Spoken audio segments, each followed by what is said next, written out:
Protasevich was arrested when his Ryanair flight was forced to land in Belarus after being approached by Belarusian fighter jets and being misinformed by the Belarusia's air traffic control about a bomb threat by Hamas on the plane, which was completely fabricated by Lukashenko's government. Quickly afterward, the 26-year-old activist was arrested and accused of terrorism. Protasevich is one of Belarusia's President Alexander Lukashenko's most vocal critics. He had fled to Poland in 2019 and is accused of terrorism in Belarus for his past as an editor of the popular Telegram channel Nexta and Nexta Live, accusing him of public disorder and social hatred, which if convicted could lead up to 12 years in prison. Later development to the story showed that Belarus had KGB agents on that passenger plane starting from Athens, Greece. Planned to land in Vilnius, Lithuania, the Ryanair plane was diverted to Minsk in a move that sets a new precedent in the European aviation industry. As the airline CEO Michael O'Leary said, "This is a case of state-sponsored hijacking." At a summit in Brussels on Monday night, 27 leaders of the European Union countries agreed to quickly draw up fresh individual and targeted economic sanctions against Belarus. They also accepted calls to urge airlines to no longer fly over Belarus and for Belarus airlines to be banned from flying in Europe. Nobody expects that would be enough of a price to pay for what was essentially plain Russian roulette with innocent lives. Belgium and Latvia seem to be the most vocal about this.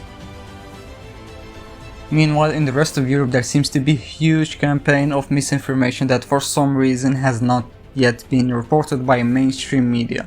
But here we go anyway.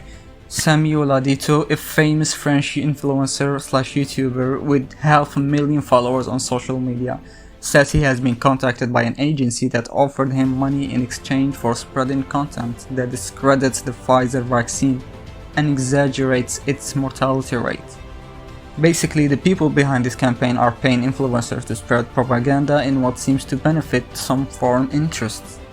Another huge French YouTuber, Leo Gasset, famously known as Dirty Biology with over 1 million subs, has also been contacted by this same agency and was offered a ridiculous amount of money, as he puts it, to spread their propaganda. We're still blind to those who are behind it. A British Black Lives Matter activist is fighting for her life after being shot in the head during the early hours of Sunday morning. Sasha Johnson, a 27-year-old mother, is in critical condition after the incident, which comes amid numerous death threats, according to a statement from the political party she is affiliated with. Detectives have appealed for witnesses from the house party where this incident took place and have not made any arrest, as they are still in their early investigation, and we do not know yet if this was a targeted attack or not.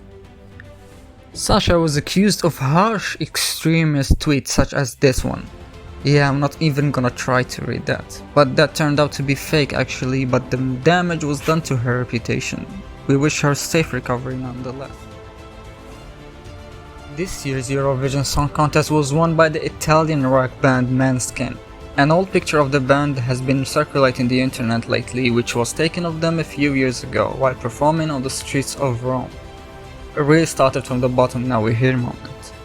Many viewers still don't quite understand what had happened this year with the point system, but people seem glad to see Måneskin come out on top. Bolt and Amazon offer the worst working conditions for gig economy workers in the UK, a new report says. The report released Tuesday by researchers at Oxford University rates 11 of the UK's most popular digital labour platforms, including Uber, Just Eat and Deliveroo, on fair pay, fair representation and fair working conditions. Companies were scored out of 10 on criteria including if they pay the minimum wage, if they have a system in place workers can appeal decision to, if they have a transparent contract, and if they promote the health and safety of workers and offer protections in their workplace. Ride-hailing app and food delivery service Bolt as well as Amazon Flex, the delivery arm of Amazon, both scored 0, meaning they failed on all categories. Estonian headquartered Bolt has been a VC darling over the past few years.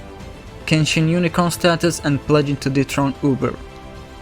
The best performing companies was PedalMe, a British e-cargo and pedicab business.